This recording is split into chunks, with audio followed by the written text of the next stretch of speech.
lives. Ladies and gentlemen, have you ever found yourself thinking thoughts you didn't want to think? Emotions rising up like a storm, dragging you into stress, fear, anxiety, or self-doubt without your permission. Today, we're going to address one of the biggest problems of our time. Your brain is running you, not the other way around. But what if you could take back the control? What if the storm could be quieted? What if you could master your mind instead of being mastered by it? We live in a world where the mind has become a noisy roommate, always talking, always comparing, always criticizing. The brain, for many, is not a tool anymore. It has become a tyrant. And this is not just philosophy. This is practical. Everyday people lose their peace, relationships, health, and even their potential because their minds are not under their control. This message is not just about thinking positive or silencing thoughts. It's about becoming the master of the machine that was designed to serve you. Today, I want to take you on a journey inward, not to fix the world, but to fix the operator of the world you experience, your mind. Once you understand that your thoughts are not you, that your brain is not your identity but a tool, you begin to regain power, the power to choose, to feel peace, to create, and most of all, to be free. The brain is among the most fascinating creations in the universe, a miraculous organ capable of extraordinary feats. It processes billions of pieces of data daily, allows you to form memories, solve problems, create art, and plan futures. But with all its brilliance, it was never meant to be your master. It was meant to be your tool, an instrument to help you navigate this physical world. However, somewhere along the way, we forgot that we were in control. We allowed the tool to become the ruler. And that shift from mastery to submission is at the root of most mental, emotional, and even spiritual unrest in modern life. From the moment you wake up, the brain begins its chatter. It talks about what you forgot to do yesterday. It worries about what's coming tomorrow. It reminds you of what went wrong last week. Most people accept this internal commentary as truth. They believe that if the thought is there, it must be important. And if the emotion rises, it must be obeyed. But this is not how we were designed to function. You are not the stream of thoughts running through your head. You are the one who is you-awareable of the streams. There is a profound difference. And until you recognize that, the brain will continue to run the show. You can't expect a servant to lead the household. A servant has its function, its intelligence, its role. But leadership, guidance, purpose, that comes from something higher. Your consciousness, your awareness, your inner being, that is the master. But awareness is subtle, while the brain is loud. Awareness is still, the brain is noisy. And because we've been trained to value volume over truth, we listen to the noise and forget the stillness. Your brain doesn't want you to be in control, not because it's evil, but because it's wired for survival, not happiness. Its job is not to make you joyful. It's to keep you alive, to help you avoid pain, to find patterns and prevent danger. So what does it do? It scans for threat. It replays past traumas. It imagines worst-case scenarios. It compares you to others because once upon a time, being left out meant death. It seeks comfort zones, even when those zones are toxic. And this is the machine many are allowing to direct their entire lives. But just because the brain is reactive doesn't mean you have to be. The first act of reclaiming control is observation. When you begin to watch the brain's behavior without identifying with it, you create space. That space is power. In that space, you can choose. Choose to override the old programming. Choose to say, that thought does not serve me. Choose to remind yourself that you are the one watching, not the one being watched. The servant is performing, but the master is quietly present in the background, deciding how to respond. We train dogs, we train muscles, we train skills. Why wouldn't we train the mind? Yet most people spend more time choosing their clothes in the morning than choosing their thoughts. We think we are thinking, but most of the time we're simply being thought. Patterns from childhood, fears from society, beliefs that were never ours. They all swim around in the brain, playing like a loop, until the master steps in, until you say, enough. The brain doesn't like being challenged. It will resist. It will offer doubt. It will scream louder when you try to quiet. It might even pretend to be you, that inner voice, that critic, that fear. It mimics your tone, uses your memories, echoes your logic, but it's not you. You must recognize this. You must separate yourself from the noise and say, that is a function, not my identity. When your phone rings, you don't become the phone. You simply hear it and decide what to do. Your brain is the same. It rings all day. But you don't have to answer every call. The brain learns through repetition. It's plastic. It adapts. It rewires. So if you want to become the master, you must teach it gently, firmly, like a child, not with force or hatred, but with clarity and consistency. The same way you would teach a child how to cross the street safely, you teach the brain what's worth focusing on, what's worth ignoring, and what's worth reprogramming. You become the parent of your own mental patterns, and slowly the servant remembers its place. This doesn't mean you fight your brain. You don't need to wage war on it. You don't silence it through aggression. You simply shift the roles. The brain still speaks, but now you decide when to listen. It still reacts, but you choose when to respond. The master has awakened, and the servant begins to serve again, not out of fear, but out of alignment. When this shift happens, everything changes. Your emotional triggers lose powers. Your anxiety fades not because life becomes easier, but because your response to life becomes intentional. You stop identifying with every passing worry. You don't believe every thought that floats in. Hours. You become calm, not because chaos disappears, but because your position within the chaos has changed. You are no longer in the storm. You are the sky that holds it. The people who walk through life with peace, with purpose, with power, they are not thoughtless. They are just not ruled by thought. Their brains are active, but their awareness is in command. The servant works, but it does not rule. The brain calculates, processes, reminds, but the being decides, and this is the art of living consciously. This is what it means to control your brain. Not through suppression, but through sovereignty. There's a common misconception in the journey of personal growth and inner mastering, the idea that controlling your brain means erasing all negative thoughts. That somehow enlightenment or peace can only come once the mind becomes completely silent. But this belief, as attractive as it may seem, is fundamentally flawed. The brain was never designed to stop thinking. Its very purpose is to produce thought. It generates ideas, memories, predictions, and internal dialogue. Just like the heart pumps blood or the lungs process air, to expect a thoughtless brain is to expect a silent waterfall. It's not natural. The solution isn't to eliminate the flow, but to guide it, to become intentional about where your mental energy is going. You don't silence the mind, you redirect it. Most people are unknowingly engaged in a battle with their own thoughts. They try to fight them, suppress them, or escape them. But suppression only strengthens what you resist. What you fight inside your mind doesn't disappear, it hides, and often returns with more force. The mind doesn't respond to war, it responds to direction. When a thought arises, especially a negative or fearful one, you have two choices: you can feed it, or you can redirect your focus. The power lies not in preventing the thought from appearing, but in how you relate to it once it does. Every time you feed a thought with your attention, you strengthen its path in the brain. The more you dwell on something, the deeper the groove becomes. This is how habits form: mental, emotional, even spiritual ones. If the brain repeatedly receives the signal that fear or doubt is important, it will prioritize those emotions, not because it's against you, but because it's trying to help you survive. The brain assumes that what you give attention to must be important, so it repeats the pattern. But if you can consciously shift your attention, even slightly, you begin to interrupt that cycle. Redirection is not denial.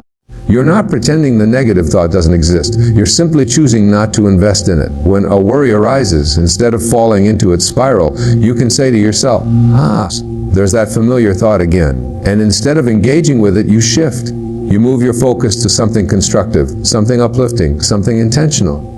At first, this may feel unnatural. The old thought patterns will pull at you like gravity. But with practice, you begin to see that you are not obligated to follow every thought where it wants to take you. The most powerful part of redirection is that it returns control to the one who is aware. It places you back in the driver's seat. The mind will offer thoughts. It always has, and it always will. But your awareness decides which road to travel. You are not a passenger in your own head. You are the one choosing the direction, the destination, and the pace. The more you practice this redirection, the more your brain learns what matters. Over time, the negative thoughts become less frequent, not because you suppress them, but because you stop giving them fuel. There's a psychological principle known as the spotlight effect. It means that whatever you shine your mental light on grows larger in your perception. When you focus on a problem, it expands. When you focus on gratitude, solutions, or inner stillness, they expand. The brain is like a garden. Thoughts are seeds. You may not control every seed that lands, but you can absolutely control what gets watered. You can't stop the wind, but you can adjust your sails. And this is what redirection is. Mental sailings. Steering yourself into calmer waters when the current of the mind begins to drift toward chaos. It's also essential to understand that many thoughts are not even yours. They are impressions, echoes, borrowed ideas picked up from family, culture, media, past experiences. They were absorbed when you were too young or too unaware to filter them. But just because a thought appears doesn't mean it belongs. You are not obligated to agree with it. You can observe it without accepting it. You can say, this thought may arise, but I don't have to live from it. I don't have to become it. And this awareness opens the door to redirection. Your brain is like a muscle. It responds to trainings. If you consistently redirect negative, limiting, or draining thoughts toward a higher place, your brain adapts. It begins to rewire. This is known as neuroplasticity, the brain's ability to change itself based on experience. Every act of redirection is a message to the brain. This is who I am now. This is what I choose to value. This is the kind of inner environment I'm committed to creating. Over time, those redirections add up. The internal dialogue becomes more aligned, more peaceful, more empowering, not because the mind stopped thinking, but because the thinker reclaimed their role as guide. In moments of stillness, when you notice a storm of thought arising, don't panic. Don't chase every mental cloud. Just sit, breathe, watch, and when you're ready, gently bring your focus to something better. It could be the breath, a mantra, a memory of love, or a vision for the future. It doesn't matter what, so long as it lifts you. You are not running from thought. You are choosing your direction. You are becoming deliberate. You are moving from reactivity to response. There is tremendous peace in realizing that the mind's activity doesn't have to control your inner world, that you can experience a thought without obeying it, that you can redirect again and again until the pattern becomes second nature. The goal is not to create a perfect mind, but to create a relationship with the mind where you lead and it follows, where thoughts may come, but they no longer carry the weight they once did, where the internal noise becomes just that, noise, while the signal of your higher awareness becomes clearer and louder.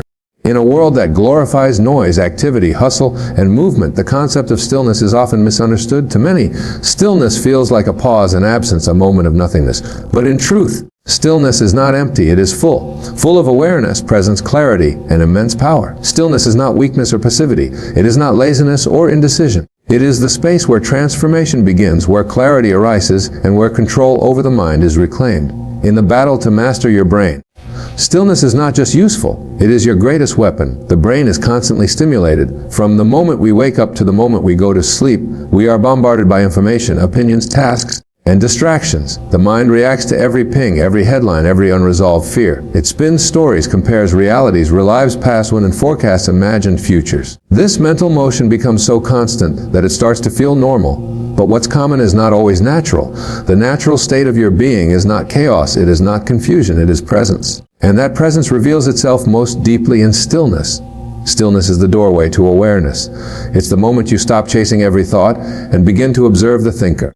The moment you become less interested in the mind's noise and more curious about what exists underneath it. In that space, something powerful emerges. Not another thought, not another strategy, but something quieter and far more profound, the realization that you are not the thoughts, not the emotions, not the actions. You are the awareness behind them. And when you can access that awareness, even briefly, the entire structure of mental chaos begins to loosen. The mind wants to move, that's its nature. But your true nature is deeper than thought. When you sit in stillness, not just physical stillness, but inner stillness, you create a space that the brain can't manipulate. In that space, thoughts still arise, but they lose their grip. Emotions still pass through, but they don't pull you down. You begin to see thoughts as weather patterns, constantly shifting, but never permanent. You start to realize that you don't have to engage with every mental storm. You can observe it, let it pass, and remain rooted in the calm beneath it. Stillness trains the brain to slow down. It disrupts the habitual cycle of thought, react, that most people live in without questions. When you bring yourself into stillness, even for a few moments a day, you interrupt the brain's compulsive activity. You tell it, I am in charge now. I decide when we act, when we think, when we rest. You are not fighting the mind. You're disciplining it, not with force, but with presence. Stillness also allows clarity to rise. In the noise of daily life, we often can't hear our own intuition. Our inner voice gets drowned out by mental chatter, societal pressure, and emotional turbulence. But in stillness, the noise settles. The fog lifts. You begin to hear the truth that was always there. Beneath the chaos, you begin to receive guidance, not from external sources, but from within. And that kind of clarity doesn't come from effort. It comes from letting go, from stopping long enough to let the truth rise to the surface. In practical terms, stillness can be cultivated in many ways. Through meditation, breathwork, deep listening, solitude, or simply pausing to watch your thoughts without attachment. You don't need a perfect environment to access it. You don't need a mountain or a retreat. All you need is the willingness to sit with yourself without distraction, even if just for a moment. At first, it will feel uncomfortable. The brain will rebel. It will try to pull you back into activity, into distraction, into the familiar comfort of thinking. But if you stay, if you breathe, if you return to stillness with patience and gentleness, something shifts. The mind begins to settle. Not because you forced it, but because you gave it permission to rest. There's a sacred silence that exists beneath the surface of your mind, a place where nothing needs to be fixed, solved, or changed. A place where you are whole, complete, and grounded. Stillness connects you to that place. It reminds you that you are not just a thinker. You are a being. And in that beingness, there is immense strength. When you learn to return to this place often, the brain no longer runs the show. It still functions, still processes, still assists, but it no longer commands. You become rooted in something more stable than thought, pure awareness. This awareness doesn't need to control every situation. It doesn't need to manipulate or analyze. It simply sees.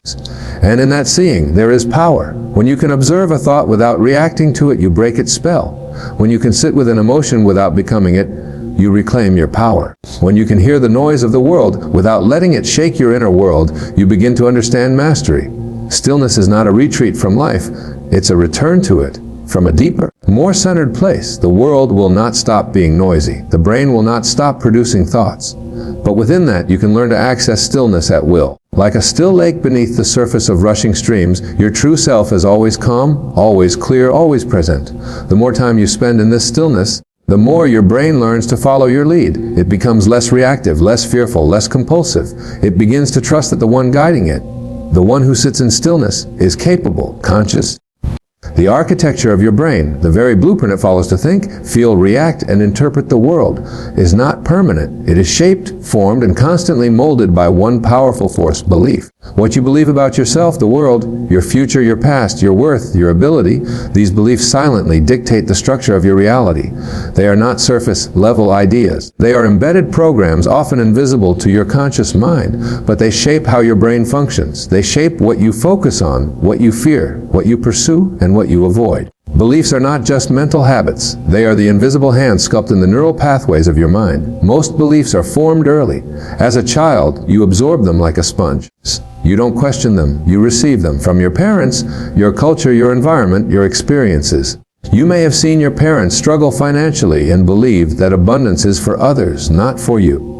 You may have been criticized and believed you were not enough. You may have failed once and believed that you're incapable. These beliefs embed themselves deep into the subconscious and become the operating system your brain runs on. Long after you forget where the belief came from, it continues to influence your life. Your brain doesn't question the belief, it simply builds on it. But here is the power you may not know you have. You can change the belief, and when you do, you change the brain. You are not stuck with the programs life handed you. You can rewrite them. You can replace limitation with possibility. You can remove unworthiness and replace it with self-acceptance. And when you do, the brain begins to rewire. It starts creating new patterns, new emotional responses, new perceptions. Your thoughts change. Your feelings shift. Your reality begins to mirror a different internal structure. But none of it starts with action, it starts with belief.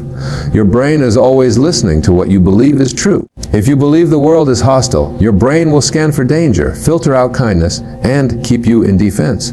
If you believe you are not enough, your brain will downplay your achievements, highlight your flaws, and amplify your doubts. It doesn't do this to sabotage you. It does it because your beliefs are instructing it to. The brain is obedient. It follows the leader.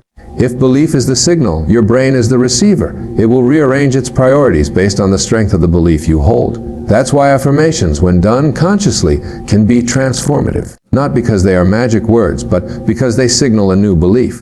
When you repeat a truth that aligns with who you want to become, I am worthy, I am strong, I am capable, you are not just speaking into the air. You are speaking into your brain's architecture. You are slowly, steadily chiseling away at old programming and installing something new. Over time, the brain gets the message. It begins to reduce the volume of the inner critic. It begins to support your new identity. But it takes consistency. The old belief had years to root itself. The new one needs nourishment, repetition, and truth behind it. The moment you believe something new about yourself, you will notice a shift not only in your mind, but in how your brain processes information. Suddenly, opportunities that once seemed invisible begin to stand out. Conversations change. Emotional triggers lose their intensity. You respond rather than react. Why? Because the neural wiring of your brain is now being informed by a different belief system. You are no longer the person reacting from an outdated script. You are the one writing a new one. Belief also determines your emotional state. When you believe you are safe, even chaos won't shake your peace. When you believe in your resilience, setbacks don't defeat you, they refine you. The brain doesn't have to panic because the belief system it's operating on is stable.